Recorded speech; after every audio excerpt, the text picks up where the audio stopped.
Do you know the sickness of people epilepsy? Epilepsy.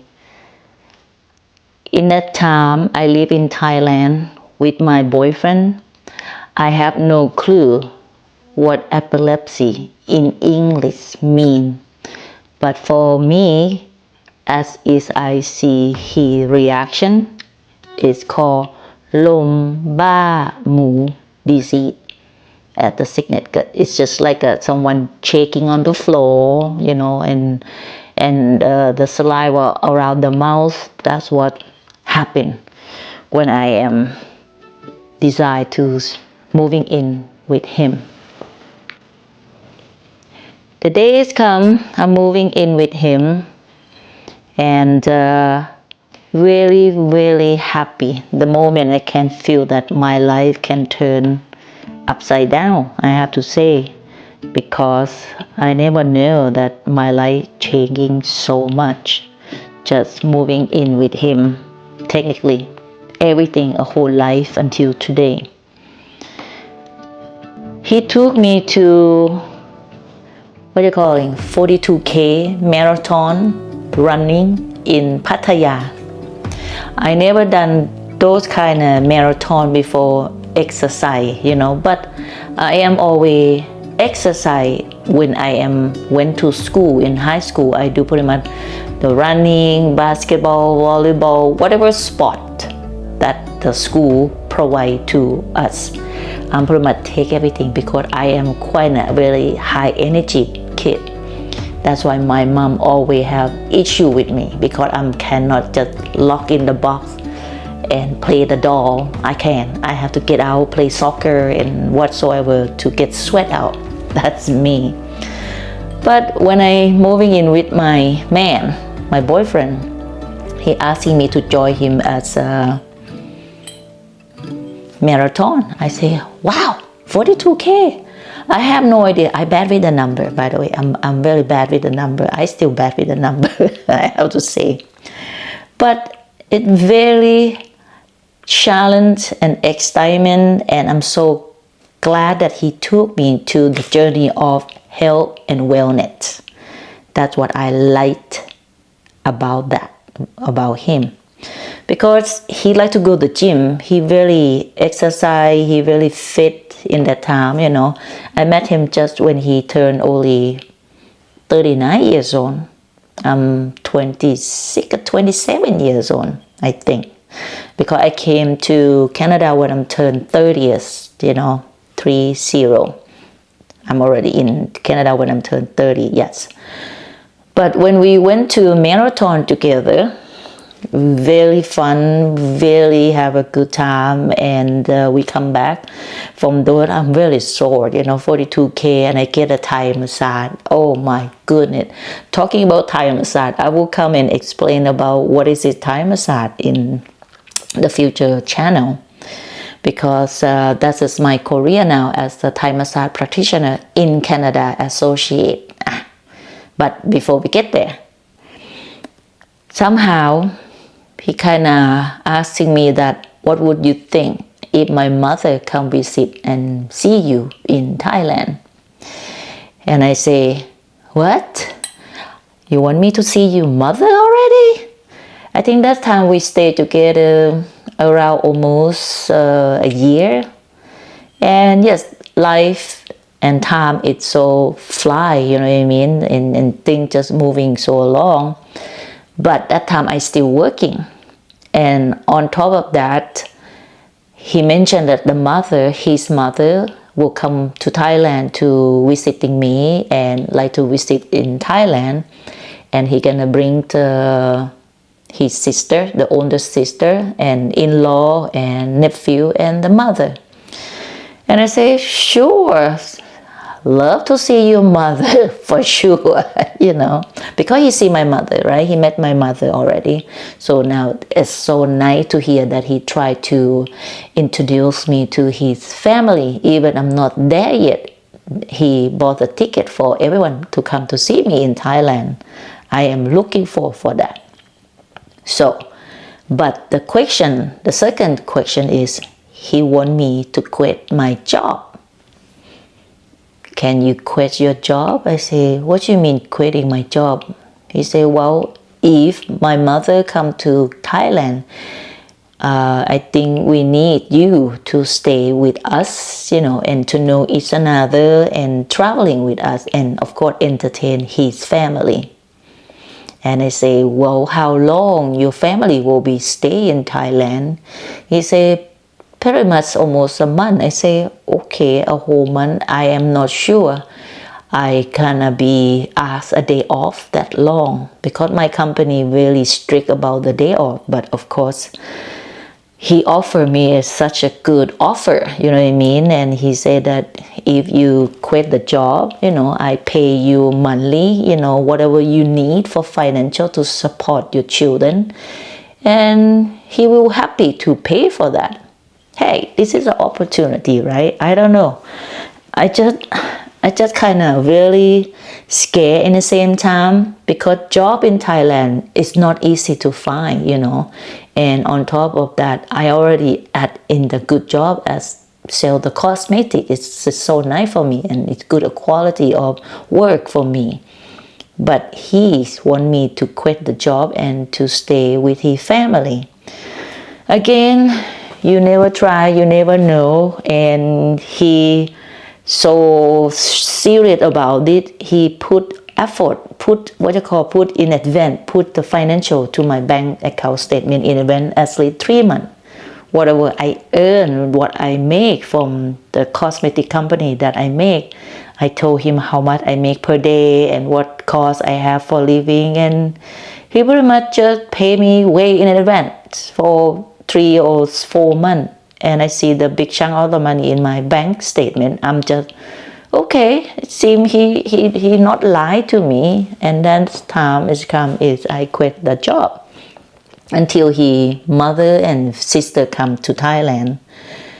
And again, I'm from Thailand. Thailand, we have some custom to wear pretty like a traditional, a little bit, a lot of silk, a lot of stuff, a lot of jewelry. I just find whatever I can find and buy and wear it on to impress my mother-in-law, future mother-in-law, when she arrived in Thailand.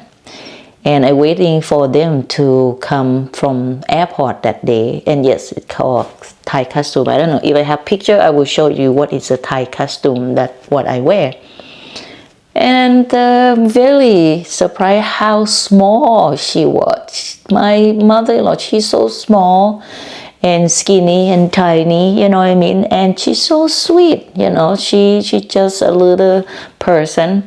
But his sister is tall, blonde, like a Canadian, I kind of a little bit scared. But seems everyone like to talk to me. They're exciting to stay in Thailand and have me as a tour guide, And yes, I love to be a tour guide for them. But I have something kind of funny about him, because he took his family go traveling around Nepal, somewhere that around Asian, but except me, he didn't take me go along with them. I don't understand that. But again, as me, I kind of keep it quiet. I don't want to be whining about it. Why you not take me there? I want to go. That's not my style. You know what I mean? He would like to take me there, I will go. But if he don't want to take me with them, that means some reason. And I understand he maybe want to spend time with his mom, his family, and talk about whatsoever, and maybe talk about me, how they like about me, or maybe ask some concern about me. You have to think positive. That's what I am. I think positive about my relationship with Canadian boyfriend. But one day he come back from Nepal, and of course I did not go with him. I wait for them when they come back from Nepal trip.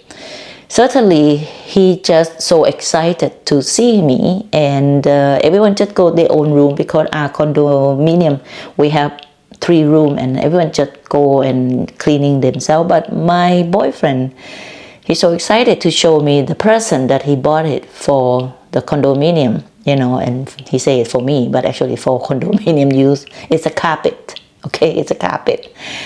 And somehow he turned around, and then he just passed out, fall to the floor. And I just in shock. And he started check.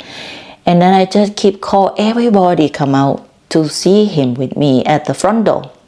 And his mother come out and she said, oh, don't worry, he have did before, don't worry, let he cool down and he will be fine. For me, as my knowledge as Thai, it's called lumba mu.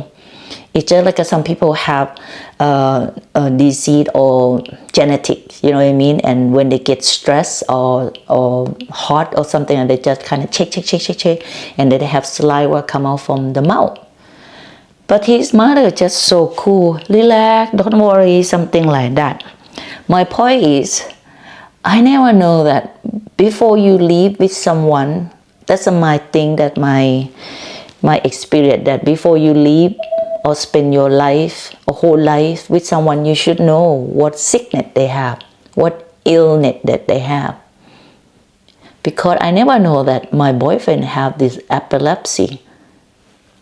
And because mom said that he have that kind of case before when he still stay in Canada. For me, it's kind of shock. I'm scared, and he's a big guy. The floor is just bang, you know what I mean? And he check, and certainly he cool down, he calm, and he still like doesn't know what happening. And I say, you okay? And you all right? And what happening? And he told me about how long he been have this kind of symptom, you know what I mean? And it seemed that that's a one excuse that why he don't want to have a children, because they can pass through the children by genetic or by blood, I believe, this kind of sickness, you know what I mean, epilepsy.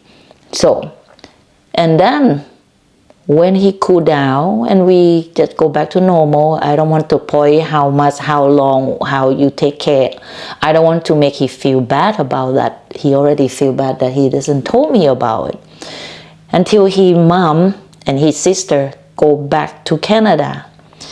But the thing is, it's not only that day. He become something is strength. What is strength? You know, he went to the gym. He a broker. I know at the time of he working between Thailand, Thailand and Canada and Europe, whatever. He have to see a TV all the time about check the stock and market, all that stuff. But the point is, he must work so hard and doesn't have enough sleep. And I have no idea what medication that he take, because we pretty much separate use our bathroom. He have his own bathroom, I have my own bathroom. But I know that when I go cleaning his bathroom, I see a lot of medication on the counter. So different, maybe more than 10, I believe, you know. And of course, it's personal stuff. I don't like to be talked, I don't like to be asked, because I know, me too, you know, that's why we get along, because we don't like people come and ask some question that I don't want them to know, right? So, and then I have to keep some space and respect him. Until one day he come back from the gym, and I am in the bathroom, brushing my teeth with my shower cap in my head, underwear, no bra. Because that day I asked some people, staff come and checking our television need to be fixed in certain time, so I have to get ready myself. But when I am in the meanwhile, I brushing my teeth, but my ear, I can hear that someone walking into my room is my boyfriend. And then suddenly I hear the noise from the hall, loud, like something drop on the floor again. I ran out with my toothpaste, my toothbrush in my mouth, with naked above and underwear. And again I see my boyfriend. He checked again on the floor. And now I just try to approach to him, try to calm him down, try to call his name. But of course, I hardly to talk because I have full mouth of my toothpaste. But certainly, somehow, things happened so fast. He grabbed my ankle, and then he grabbed some ceramic beside him. That because on the hallway we have the huge giant table, and we have some ceramics, jar, vase on that it fall off, and then it break. Thank God it's not go to his head or he fall on top on that ceramic. He tried to cut my ankle with that ceramics, and certainly I have to kick his face with my foot, and then ceramic go through on my finger here. It's a scar pretty much gone. And I run back to my shower room, bathroom, and then I have to spit the toothpaste. And did you ever feel that sometimes when things happen, it just things happen in the same time, and I hear the bell door, ding dong. It's the staff people have to come and fix or checking us about our television. And I tell you like, oh yeah, he have appointment. They have appointment with our room on that day, on that time. And then I have to run to grab my towel to cover myself, and I open the door. But of course, my boyfriend is still on the floor. He's still on the floor, by the way. And then I open the door to show my head, and I say, well, brother, maybe another time. Yet both men think that I still have something going on because I show my towel, and of course they leave us. Until that time, I close the door and I come back to my boyfriend and I ask, how are you? Are you okay? I keep calling his name. This kind of scary me. I never have to be helping him people or kind of case epilepsy like this. That time I never know or training about CPR or nothing. Zero, nothing. And then he start getting say, I'm cold, I'm so cold, I'm so cold. And then I have to run over to the room, carry on all the blanket, cover on him, cover, until make sure that he warm enough. And he say, yes, I'm warm enough. And I have to let him be on the floor. I don't know how long, but it's long enough that I can put my clothes on and clean myself and come and stand beside him with my band-aid because I have bleeding going on. But what happened after that? What happened to me? What happened to us? We have to talk about this. But the thing is not just only that, it's getting worse. So I will return back and talk about what this Asian woman tried to save Canadian boyfriend and had to take him to the hospital. How? So let me finish my project and see you next time. Have a good weekend. Bye for now.